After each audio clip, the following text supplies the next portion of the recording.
हुण मैं बेनती करांगा सुप्रीम कोर्ट के सीनियर वकील भानु प्रताप जी वो 3 मिनट लई तुहाडे रूबरू होणगे। भानु प्रताप जी बहुत बहुत शुक्रिया। लेकिन 3 मिनट में क्या कहूंगा मैं, आप पहले अपना कार्यक्रम करिए, मैं बैठा हूं जब तक संगत बैठी रहेगी।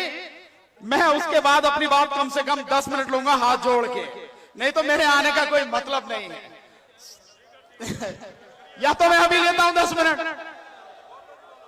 ठीक, चलिए, बहुत बहुत शुक्रिया। जी जी, मेरा सभी संगत को सत श्री अकाल और सबसे निवेदन है कि आप बैठ जाएं। साथियों, आज मैं आपके बीच में 2-3 बात जरूर रखूंगा।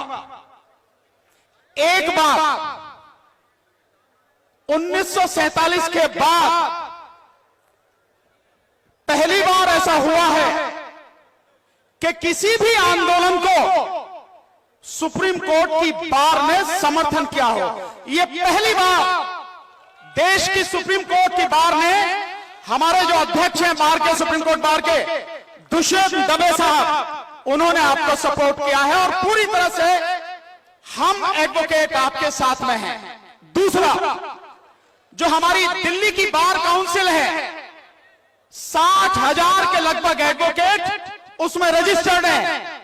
दिल्ली बार काउंसिल ने एक मत से पूरी तरह से आपका समर्थन किया है, आपके साथ में है, यह भी पहली बार हुआ है।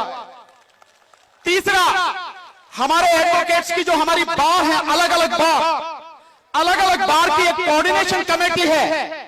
उस पूरी कोऑर्डिनेशन कमेटी ने सारी बारों की तरफ से, करीब 10-12 बार हैं, उन सब की तरफ से बाकायदा लेटर लिख के आपके इस आंदोलन को, आज के इस बंद को पूरी तरह से समर्थन दिया।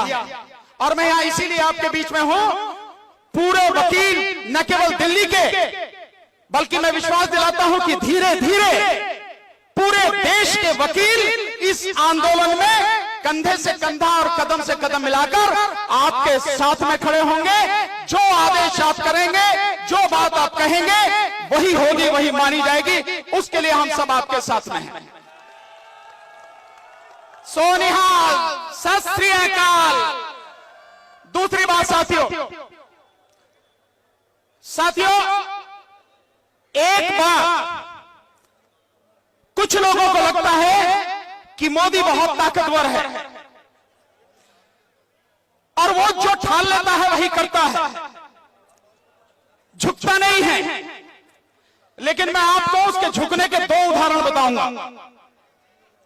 नंबर 1, इसी साल जनवरी में शुरू तो हुआ था करीब 15 दिसंबर से, और उसके बाद में जनवरी, फरवरी और ये मार्च में जब कोरोना शुरू हुआ, उस कोरोना से पहले तक इस देश में एक बड़ा जबरदस्त आंदोलन चला था, 3 महीने से ज्यादा, CAA और NPR और NRC का आंदोलन। मैं नहीं जानता आप कितने जानते हैं उस आंदोलन को, पर मैं उस आंदोलन में पूरे देश में, बिहार में भी गया, पश्चिम बंगाल में गया, छत्तीसगढ़ में गया, कर्नाटक में गया, मध्य प्रदेश में गया, हर जगह उस आंदोलन में शामिल रहा। और उस आंदोलन का नतीजा यह रहा कि CAA कानून बना तो लिया, लेकिन आज तक मोदी सरकार की हिम्मत नहीं है कि उसे लागू कर दे। लागू नहीं किया। अगर तुमने कानून बना लिया, तुमने राष्ट्रपति के साइन भी उस पर करवा लिए, नोटिफिकेशन भी आपने कर दिया, तो 56 इंच का सीना है तो लागू करके दिखाना, पता लग जाएगी औकात कितनी है। इसलिए तो आपको चिंता करने की जरूरत नहीं है, इनमें बिल्कुल दम नहीं है। और उसके बाद ये आंदोलन पहली बार इतना मजबूती के साथ में खड़ा हुआ है कि अंदर से पूरी सरकार हिल रही है। ये पूरी सरकार हिली हुई है। और निश्चित रूप से मैं दावे के साथ कहता हूं, 2 में से एक काम होगा, या तो ये तीनों कानून वापस होंगे और MSP का कानून बनेगा, नहीं तो मोदी जी अपना बिस्तरा बांध ले, मोदी सरकार का सफाया होगा। इस बार ये आंदोलन अब केवल पंजाब और हरियाणा का आंदोलन नहीं है, ये आंदोलन पूरे पूरे देश का आंदोलन है, क्योंकि इस व्यक्ति ने आके, इस चौकीदार ने आके इस देश का बेड़ा गर्क कर दिया, इस देश के 35 करोड़ लोगों को बेरोजगार कर दिया। और अब इस बार जब उठे हैं तो अब इसका पत्ता साफ करेंगे, नहीं तो इसके घुटने तोड़ कर ही उठेंगे यहां से, इससे पहले रुकेंगे नहीं। ये लड़ाई है, ये आर पार की लड़ाई है। हमारे बीच में बहुत से लोग घुसाए गए हैं, बहुत से दलाल सरकार के घूम रहे हैं, जो ये बात कहते हैं कि हमें एमएसपी की बात, केवल एमएसपी की बात नहीं करनी है, एमएसपी का तो कानून चाहिए। एमएसपी बढ़ा के आप दो, उसका कोई मतलब नहीं है। एमएसपी जो है, तुम जिसकी घोषणा कर रखी है, क्या वो एमएसपी आप दे रहे हो? नहीं दे रहे ना। जो एमएसपी 23 फसलों की सरकार ने घोषित की है, आज भी किसान की 30 से लेके 50% नीचे बिक रही है। तो तुम एमएसपी जो तुम्हारा, जो जिसकी बात कह रहे हो, वो मिल ही नहीं रही, तो एमएसपी का मतलब क्या है? दूसरा, एक और सरकार अभी पीछे जब मीटिंग हुई है तो कह रही है कि जो एसडीएम को जो कॉन्ट्रैक्ट ये वो है कृषि, ये कॉन्ट्रैक्ट फार्मिंग में जो अगर आपकी कीमत या किसी विषय में कोई कहासुनी होती है या मतभेद होता है, उसके लिए आप एसडीएम को छोड़ के, पहले तो एसडीएम की बात है कानून में, अब वो कह रहे हैं कि इसको आप अदालत तक ले जाएंगे, अदालत तक आप ले जा सकते हैं, उसकी कोई दिक्कत नहीं, ये संशोधन कर लेंगे। किस अदालत की बात कर रहे हो यार? जिस अदालत में चीफ जस्टिस जब वहां बैठा होता है तो मोदी के इशारे पर काम करता है और रिटायर होने के बाद में राज्यसभा का मेंबर बनता है, उस अदालत की बात कर रहे हो? ये उन अदालतों की बात कर रहे हो जिन अदालतों में 3 करोड़ से ज्यादा मुकदमे आज भी पड़े हैं, उन मुकदमों का कोई फैसला नहीं है। उन अदालतों पर भरोसा करेंगे हम, उन अदालतों पर भरोसा करेंगे कि जो सरकार के इशारे पे सारे काम करते हैं, उन अदालतों पर। कोई अदालत नहीं चाहिए हमें, कोई एसडीएम नहीं चाहिए हमें चाहिए सीधे सीधे, और बात करने की भी कोई जरूरत नहीं है। हम संशोधन नहीं मांग रहे, हम मांग रहे हैं कानून वापस लो, एमएसपी को कानूनी दर्जा दो, उसके बाद तुम्हारी हमारी लड़ाई खत्म। सिर्फ इतना मांग रहे हैं, लेकिन इससे कम पे सरकार जो सारी चीजें कर रही है, आपकी मेरी समझ में आ रही है। इन दलालों से भी हमको सावधान रहना है। दूसरी, साथियों, ये आज की बात नहीं है, ये मोदी सरकार ने कोई आज ये काम नहीं किया। किसान तो आज पहली बार सड़क पर आए हैं, लेकिन किसानों को, इस देश के हर व्यक्ति को, इस देश के हर समाज को बर्बाद करने का, उसे पूरी तरह से मिट्टी में मिलाने का काम इस सरकार ने 2014 के बाद ही शुरू कर दिया था। और उसका सबसे पहला और सबसे घिनौना काम था नोटबंदी कानून। आप जानते हैं ये किस लिए लाया गया? ये इसलिए लाया गया कि अगर व्यक्ति मजबूत 2-3 तरीके से होता है। नंबर 1, उसके पास में एजुकेशन हो। इन्होंने एजुकेशन का बेड़ा गर्क कर दिया। व्यक्ति पढ़ा लिखा होगा, समझदार होगा, लड़ सकेगा, चीजों को समझ सकेगा, क्योंकि ज्ञान ही, नॉलेज ही सबसे बड़ी ताकत है, इसके मुकाबले में कोई ताकत नहीं है। तो शिक्षा का बेड़ा गर्क किया इन्होंने। दूसरा, इन्होंने लोगों के पास में पैसा हो, वो पैसा इन्होंने निकलवा लिया। हमारी माताएं बहनें जो परिवार के लिए, बस मैं 2 मिनट में खत्म कर रहा हूं, आपकी बात समझ गया मैं, जो माताएं बहनें हैं उन तक का पैसा इन्होंने निकलवा लिया। तो व्यक्ति को शिक्षा से कमजोर कर दो, व्यक्ति को पैसे से कमजोर कर दो।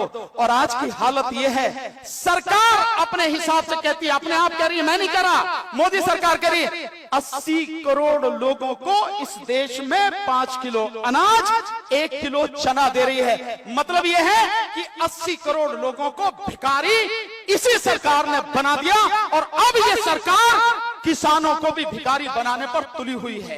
इसीलिए जो नोटबंदी लाई गई, पैसे से लोगों की कमर तोड़ने के लिए लाई गई। और उसके बाद में जो ये कानून लाए गए हैं, ये कानून केवल किसान को नहीं, पूरे देश को पूरी तरह से बर्बाद करने के लिए ये कानून लाए गए हैं। तो ये जो चौकीदार समझता है ना कि हमें नहीं मालूम, हमें सब मालूम है, लेकिन तेरा पाला अब के सही जगह पड़ा है। अब के तुझे तेरी औकात पता लग जाएगी। अब तक तेरे सामने कोई ठिकाना नहीं था, हालांकि सीए वालों ने तेरी औकात तुझे याद दिला दी। पर इस बार चाहे कुछ हो जाए, इससे कम पे समझौता नहीं होना चाहिए। क्योंकि मैं कह रहा हूं आपके साथ में केवल आपके किसानी नहीं है, मजदूर आपके साथ में है, छात्र आपके साथ में है, वकील पूरे आपके साथ में है, हर कोई आपके साथ में खड़ा है। और इसको जो अहंकार है ना कि जो मैं कर दूंगा वही हो जाएगा, वो अब नहीं चलेगा।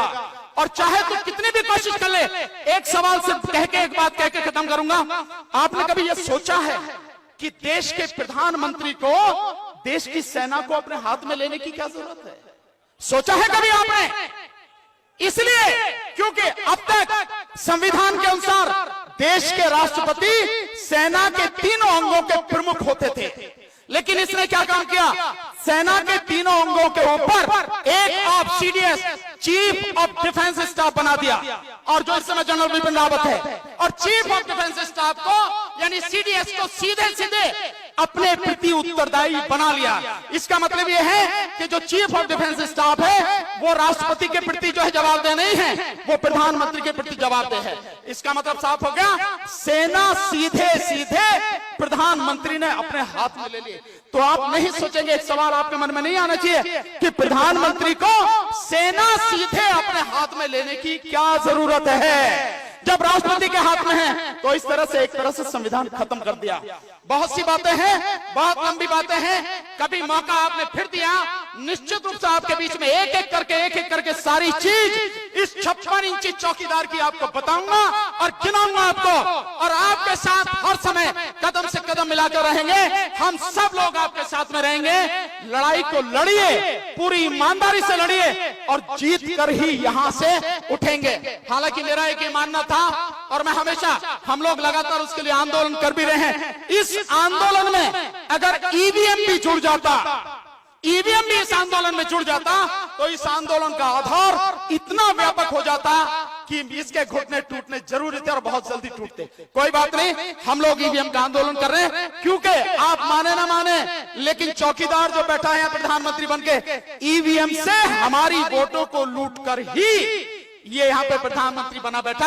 अन्यथा पूरी बीजेपी और बीजेपी के जितने भी साथी हैं, इनकी औकात नहीं है कि 543 लोकसभा सीटों में से ये 100 सीट भी जीत कर आ जाएं।